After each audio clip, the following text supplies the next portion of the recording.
Welcome back to Sculpted Thoughts, a space where philosophy and art meet, clash, and sometimes more. In our last episode, we explored how ancient sculptures embody mindful living, offering the public not just beauty, but moral direction. Today, we turn our gaze to the modern art world and ask, what happens when art loses its mind? Literally. Let's start with the work of Takashi Murakami.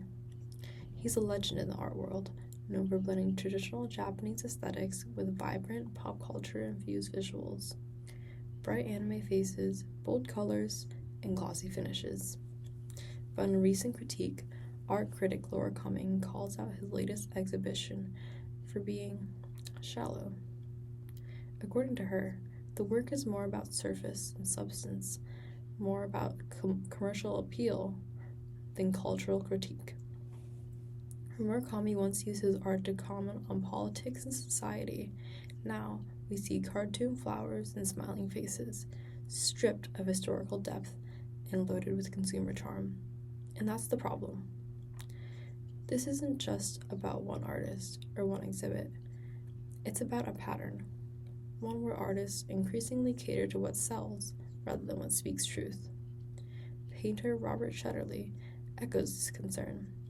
He warns that the market has all but swallowed art's souls. In his words, the lifelines that used to preserve art and dissent are being destroyed by a growing market that cannot make money out of truth. Let that sink in. Once, art challenged us. It inspired dissent. It questioned the status quo. Now, to survive, it must please. Appeal to the algorithm, the gallery investor, the collector's wallet. And this isn't just about painting or digital media. This version of mindfulness and meaning is affecting sculpture too. Let's once again talk about Damien Hirst and his infamous 2007 piece, For the Love of God. It's a human skull, cast in platinum, encrusted with over 8,000 diamonds. On the surface, it's about mortality, about the futility of wealth in the face of death. But dig a little deeper, and the irony starts to crack. The skull was priced at $100 million. Its release was surrounded by a calculated media frenzy. Its message about the absurdity of materialism completely drowned out by the spectacle it created. Instead of inviting thoughtful reflection, the piece became what it was trying to critique.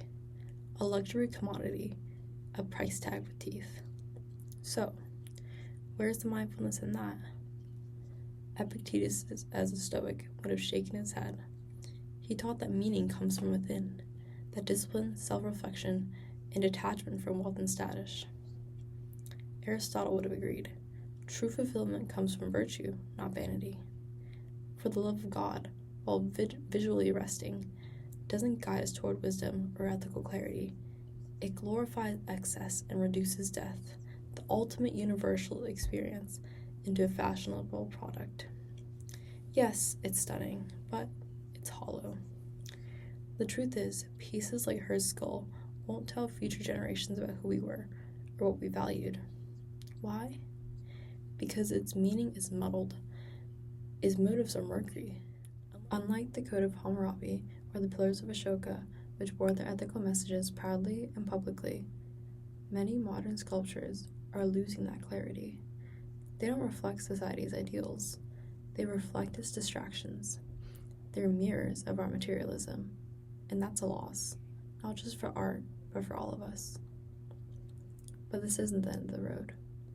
Next time, we'll introduce a guest on our show, an expert who can weigh in on the slow disappearance of mindfulness in sculpture, and if it is disappearing at all. But that's next time on Sculpted Thoughts. As always, thanks for joining me, and if this episode sparks something in you, share it, or just take a moment today to reflect on the art around you and what it's really saying. Until next time, stay thoughtful, stay curious, and maybe ask more of your art.